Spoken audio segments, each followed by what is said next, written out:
Por lo tanto, el concilio no es otra cosa que una iniciativa del Espíritu Santo para la nueva evangelización, porque había un nuevo mundo, una nueva realidad, complicaciones, diferencias, y era necesario que la verdad de siempre de la fe católica fuera explicada de nuevo al mundo moderno, que estaba alejándose profundamente de Dios.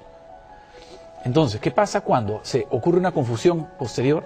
Muchos sacerdotes, religiosos, religiosas, laicos, se confundieron, empezaron a creer que la misión de la Iglesia no era hablar de Jesucristo, predicar la verdad, la vida espiritual, la conversión y la salvación de las almas, sino que se fueron muchos por el lado de una obra que si es consecuencia de la fe va muy bien, pero si la reemplaza no va bien, que es el trabajo puramente político, social, económico, porque terminas tarde o temprano secándote y te separas como las uvas de la vid, que se separan. ¿Qué pasa cuando se separa la planta de la savia?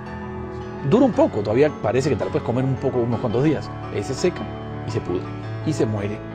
Entonces, cuando tantos cristianos después del concilio se dedicaron a todo tipo de actividades que si hubieran sido profundamente animadas de oración, de Eucaristía, de sacramentos y de la fe verdadera, habrían dado fruto, en muchos casos se confundieron, se alejaron y se secaron y se murieron. Y en vez de resolver problemas, crearon problemas más graves todavía. Entonces, esa generación ha habido un hiato, o sea, una especie pues de problema. Un hueco.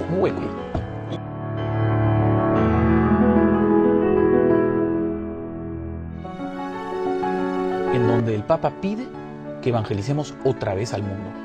Que dejemos las timideces, los temores, los complejos de inferioridad o las ideas tontas en el basurero. Y volvamos a lo esencial. Jesucristo es el Señor de la historia. Jesucristo es el Redentor del mundo y necesitamos decírselo a todo el mundo. Para que la gente crea y creyendo viva. O sea, el Papa ha dicho cosas muy fuertes. En el documento por el cual anunciaba, que se llama Porta Fidei, la puerta de la fe, hace unos meses, dice cosas muy, muy intensas y muy transparentes. Él dice, por ejemplo, que vivimos una crisis de fe. Dice algo tan poderoso en público, dice, hay una crisis de fe. Quiere decir que en la iglesia hay vastos sectores de hombres y mujeres que tienen dudas de fe, que han debilitado su fe, que no la alimentan, que no estudian su fe, que no rezan, que no frecuentan los sacramentos, y poco a poco la fe, que es una llama, un don de Dios maravilloso, se va como volviendo más chiquita y no calienta. Y si no te calienta a ti, ¿cómo vas a estar yendo a abrazar y a calentar con tu fe a otros? Tú mismo estás en un estado de peligro, ¿no? Por lo tanto, juntar nueva evangelización con fe es bien fácil, yo creo que es profético y es sobrenatural. Es algo de Dios. ¿Por qué? Quienes trabajamos en la evangelización y nuestra vida está dedicada a ella, sabemos que quien no hace apostolado y evangeliza con mucha frecuencia entra en problemas en su fe, se debilita y se vuelve frágil. Y a la vez, quien se pone a trabajar en el apostolado sin una fe sólida, termina hablando, ¿sabe Dios de qué? Se vuelve superficial, se vuelve como un tambor que suena, pero que no produce efecto. Entonces, solo ocurre una nueva evangelización buena con una renovación de la fe. Y solo se renueva la fe si hacemos apostolado evangelizador.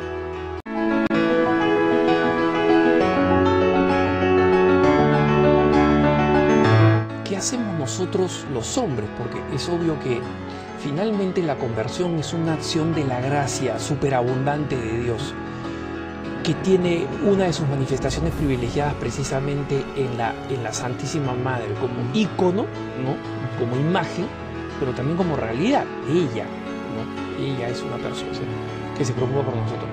Pero nosotros, ¿qué nos corresponde hacer? Porque la gracia supone una naturaleza, ¿no? Supone que nosotros colaboremos. ¿Qué es lo que a nosotros nos toca hacer? ¿Por dónde apunta el Santo Padre? ¿Por dónde apunta, crees tú, los lineamientos del signo? El Papa ha hecho algo fascinante. Tú sabes que llevamos décadas hablando de métodos, sistemas, estrategias, tácticas, lo que sea. Y los frutos han sido magros en muchos casos. Y los grandes frutos han sido grandes conversiones, grandes santidades, y por ejemplo, grandes momentos de fe. El Papa sabe lo que dice, que la clave es volver a la fe, volver a la conciencia de la fe y a vivir la fe. Quiere decir que la gran transformación del mundo no va a surgir tanto de un dinamismo acelerado de actividades y activismos y 300 cosas, cuanto del poder radical del que cree, del hombre que le responde a Dios con sí. Dice que ese misterio es tan sobrenaturalmente poderoso que el problema de la iglesia ha sido que la gente se ha distraído a la acción. Nunca como en este periodo de los últimos 40 años hemos hablado más de actividades. actividades sociales, actividades de esto, actividades del otro, y hemos perdido de vista que el misterio de la oración y de la fe produce explosiones, produce conversiones, produce fenómenos explicables, pero casi te queda sin palabras. Por eso el Papa en su sabiduría sobrenatural dice, la clave es la fe. La fe es lo que nos va a llevar a la transformación del mundo de nuevo. Y por eso habla permanentemente del tema. Ahora, ¿qué nos toca a nosotros realizar? Yo creo que el primer elemento urgente es la conversión. Los cristianos tenemos que volvernos a convertir. Y de verdad, y esto es posible, tenemos que volver al altar. Tenemos que volver a la Eucaristía, tenemos que volver a la confesión, tenemos que volver al ABC, a creer de verdad. Y dos, entender que creer de verdad quiere decir hablar de verdad. No podemos volver a generar las tonterías que hemos visto en los últimos tiempos, ¿no? ¿Te refieres por tonterías? Me refiero a estas tonterías de que uno no debe hablar, de que uno no se debe notar como cristiano, de que uno debe esconderse, de que uno debe... Eso es mentira. Lo digo públicamente, eso es mentira. Eso es una falsedad. Al contrario, tenemos que hablar de la verdad. Y tenemos que, en todo caso, hablar y decir, mira, yo soy un pecador y me falta kilómetros y probablemente nunca llegue a hacer todo lo que debería hacer. Pero eso no quita que yo te diga la verdad. Porque la verdad no soy yo, la verdad es Jesucristo. Yo estoy tratando de ser mejor.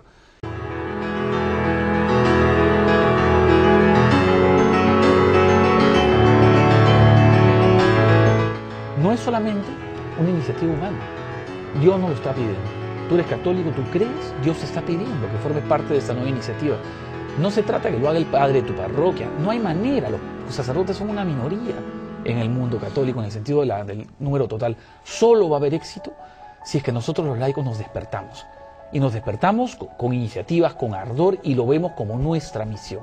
Mía. Y por lo tanto, eso es lo que Jesús quiere. Jesús lo quiere ahora.